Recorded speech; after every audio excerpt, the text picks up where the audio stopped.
બોટાદ જિલ્લાના ગડા શહેરમાં રામનવમી નિમિત્તે ભવ્ય શોભાયાત્રાનું આયોજન થવા જઈ રહ્યું છે, જેને પગલે વિશ્વ હિન્દુ પરિષદ દ્વારા મધ્યસ્થ કાર્યાલયનું ઉદ્ઘાટન કરવામાં આવ્યું હતું।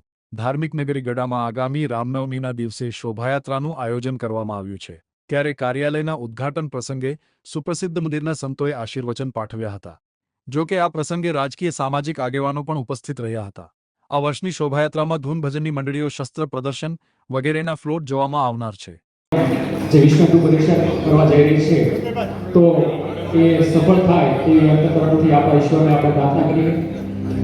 દરેક જ્ઞાતિના આગેવાનોને વિનંતી છે કે દરેક તો આ પ્રસંગે આપ સૌ ઉપસ્થિત થયા છો તે માટે વિશ્વ હિન્દુ પરિષદ આપ સૌની એક હાજરીની નોંધ લે છે અને હું શાબ્દિક સ્વાગત માટે વિશ્વ હિન્દુ પરિષદ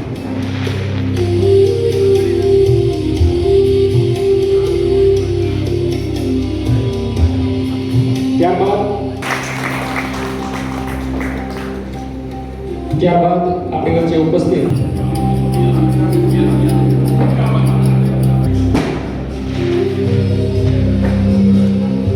આ વિશ્વ હિન્દુ પરિષદની શરૂઆત રાવણ દહનથી ભારત માતા કી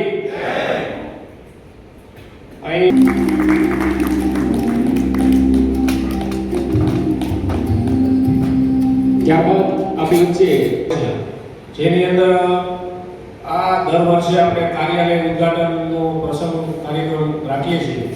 જે કાર્યક્રમ આજ રોજ રામનવમી નિમિત્તે વિશ્વ હિન્દુ પરિષદ દ્વારા છેલ્લા 5 વર્ષથી ભવ્ય શોભાયાત્રા ગઢપુરના માર્ગો ઉપર નીકળે છે, ત્યારે આજે એ શોભાયાત્રાના તૈયારી રૂપે કાર્યાલય ઉદ્ઘાટન ભાવસર સમાજની વાડી ખાતે રાખેલ, જેની અંદર સાધુ સંતો, રાજકીય સામાજિક આગેવાનો, દરેક સમાજના આગેવાનો તેમજ અલગ અલગ ફ્લોટ્સ બનાવતા મંડળો તેમજ સ્ટોલ ઊભા કરતા મંડળો અહીં ઉપસ્થિત રહી અને આ કાર્યક્રમની અંદર આ અલગ અલગ મહાનુભાવો બધા ઉપસ્થિત રહી અને આ કાર્યાલય ખુલ્લું મૂકવામાં આવેલું છે।